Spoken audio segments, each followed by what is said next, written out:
Hey, this is Geoff Cooper, and you're listening to Catholic versus Atheist. So, if you would just tell us a little bit about yourself, who you are, what you believe, and how you came to believe what you believe. Sure, great. I'm Geoff Cooper. I'm a father of two. I'm a paramedic, and I've been in that field 10 or 11 years as a medic. I was an EMT for 5 or 6 years before that. And many moons before that, I was a volunteer firefighter when I was much younger. As far as what I believe, I really don't believe much. I have never met a God that I had, that could be shown to be true. It all seems like bunk and culture myths to me. And, the reason I came to believe that is because of the failure of the religious to prove their case. What kind of family were you raised in? Was there any exposure to God or religion? Can you just talk a little bit about the atmosphere growing up? Yeah, sure. I grew up in the suburbs of New York City in the 1970s and 1980s. My parents both identified as Methodist, but didn't really. I remember when we started going to church, and that was as a condition of a loan that she received from my great grandparents. So, it was like, yeah, we'll give you the money so that you can keep the house, but you gotta take those kids to church. So, and it just so happened to be the church where the Al-Anon meetings were held. So we got dragged into that in the standard attire of the decade, a lot of vomit brown, green, and corduroy, like on purpose. And, we went from the time I was about 6 or 7, maybe 8, to time I was maybe 13 or 14. And that was about that. It was interesting to me to go to church and to hear because the kids, they don't get the real deal, with capital letters and everything. You know what I mean? I mean, they have like the Sunday school indoctrination centers for the munchkins. They tell the stories of Noah, the story of the Baptist dude, the story of the Easter story, and all that. And that was interesting to me because, at the time that we got there, we're going to have to back up a little bit. I mean, I was very sick as a child. I was often in hospital. And part of the reason that we got the loan in the first place was to get into a new house, because the apartment that we grew up in, it was like an old farmhouse that was converted into apartments, and it was kind of shady, and it kind of had a lot of mold, and it sent me into a lot of asthma attacks and things like that. So I spent a lot of time in hospital as a kid. And in hospital, there's really not all that much to do when you're sitting in an oxygen tent, which was a thing back then, rather than do crossword puzzles, build models, and read. And the thing is I had already learned how to read by the time I got dragged to church. And I'd already read the culture myths of other cultures. I liked the stories of the Greeks and the Norse mythos. I thought that the silver-handed Tyr, I thought he was really cool. I thought Loki was kind of cool. So when we got to church, it was like, oh, well, here's the Jewish culture myths. And that's really what I looked at them as. I was very surprised to find out, as I was growing up, I was very surprised to find out that people actually thought that was real. That was very confusing to me. My best friends, now I understand you're Catholic. I mean, that's the title of the channel and all that. My best friend, Bobby, I would sleep over at his house sometimes. And I like to sleep over on Friday nights because then we could wake up Saturday and then we can go, play Army Men and, go running around and doing young boy stuff. But sometimes I had to sleep over on Saturday nights. And sometimes when I slept over on Saturday nights, his family would drag me to church with them, and that was always interesting because I never understood what the hell I was supposed to be doing there. Because the Catholics, I mean, it was like going to gym class, man. You got to stand up, sit down, kneel, clap your hands twice. Simon didn't say, whoops, Simon didn't say you're going to hell. I mean, it was confusing to me. It was very confusing. So when I found out that actual grown up people that could, drive cars and buy beer and vote and were in charge of, classrooms and stuff like that actually believed these culture myths to be true, that was mind blowing for me. That was absolutely mind blowing. Still is.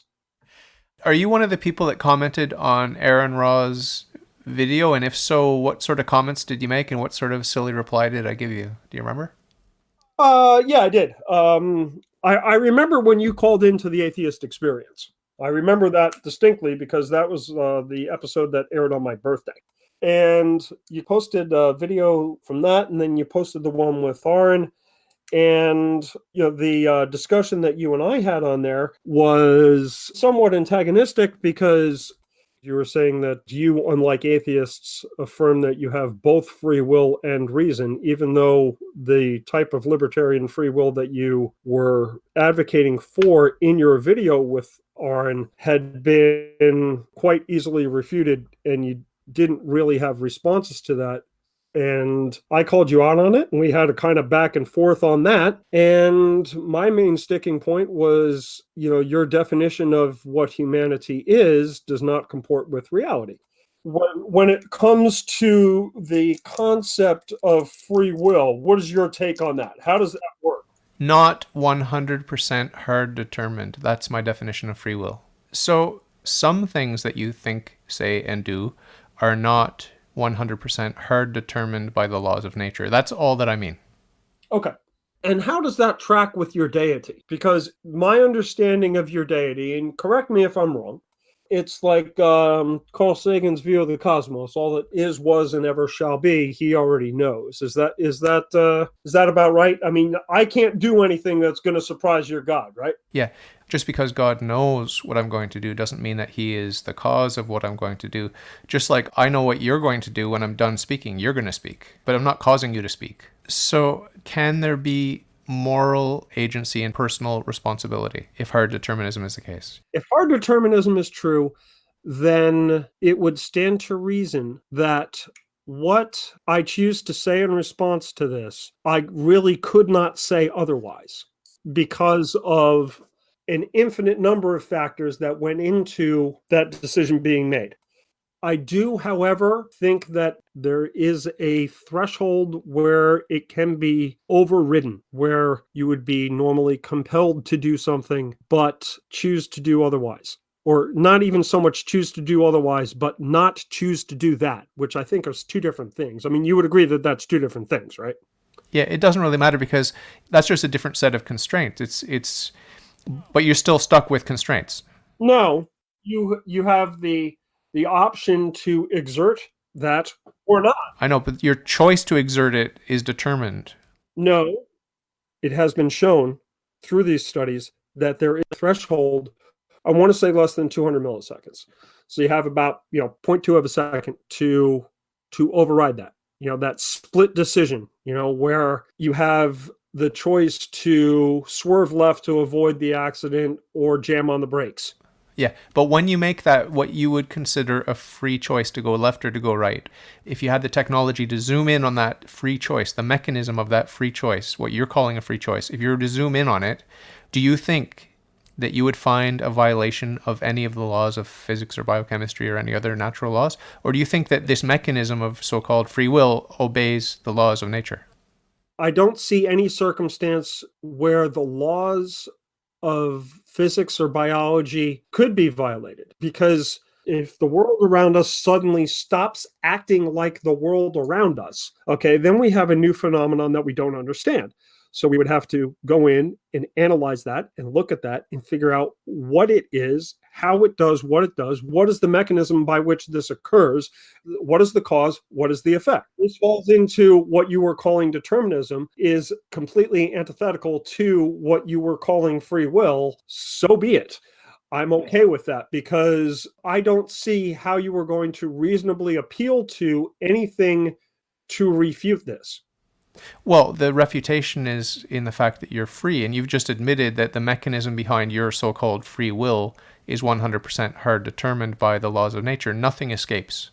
So if the scientist were to zoom in on that 0.2 second freedom mechanism, we know with 100% certainty that the scientist, as a scientist, will never ever stop and just say there is no cause for this effect. They will always assume that there is a sufficient reason for every effect that they see in the laboratory.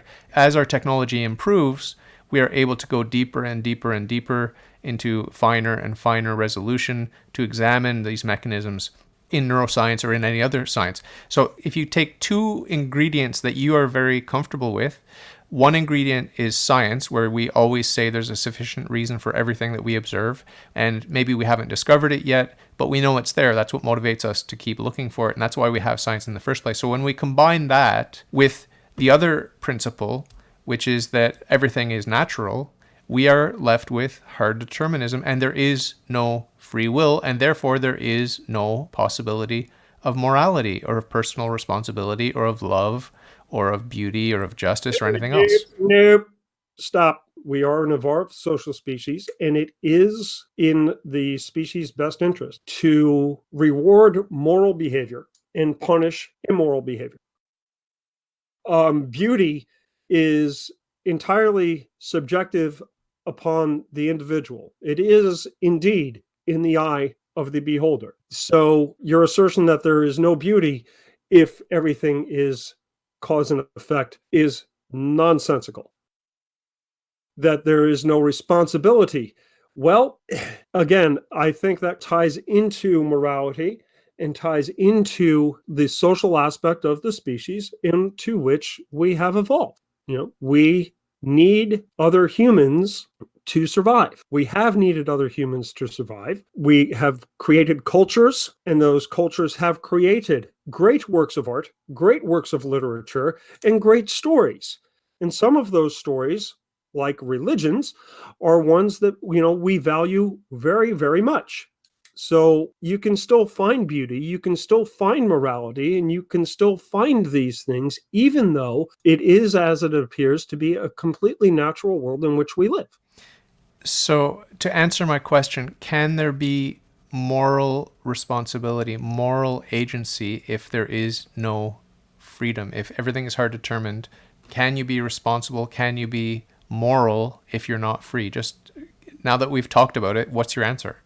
If an individual engages in behaviors that detract from the overall societal health, then society is going to ostracize and punish, and there will be consequences for that. So they're going to be punished. Right, but that's just the machine doing the machine thing. Every part of the machine is doing exactly what it has to do.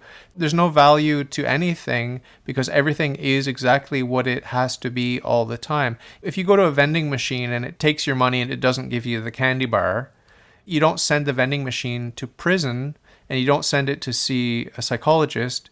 You just bring in a mechanic to repair it. It's just a machine. And it's the same thing from your naturalistic atheistic worldview.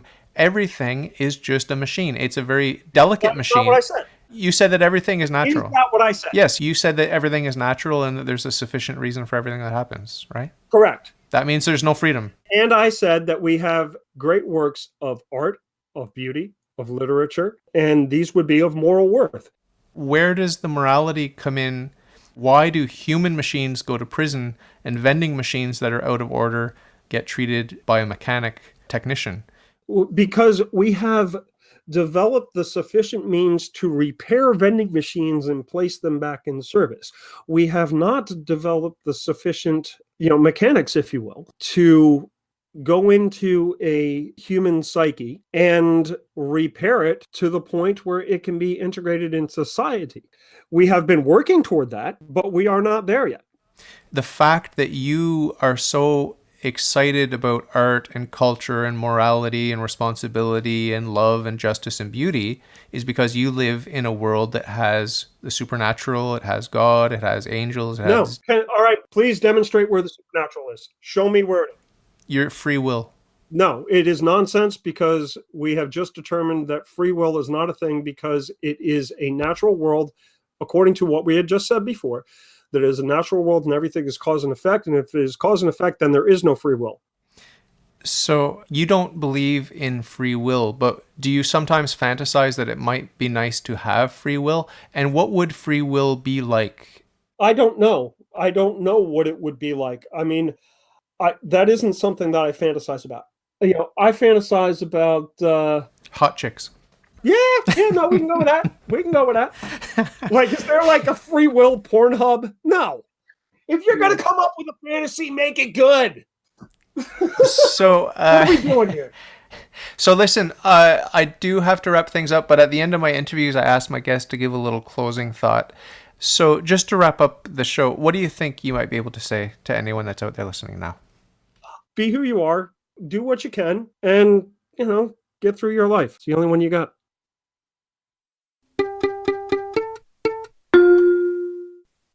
If you like your worldview, if you think it's swell, if you got some questions, ask me and I'll tell. All you got to do is ask. All you got to do is ask.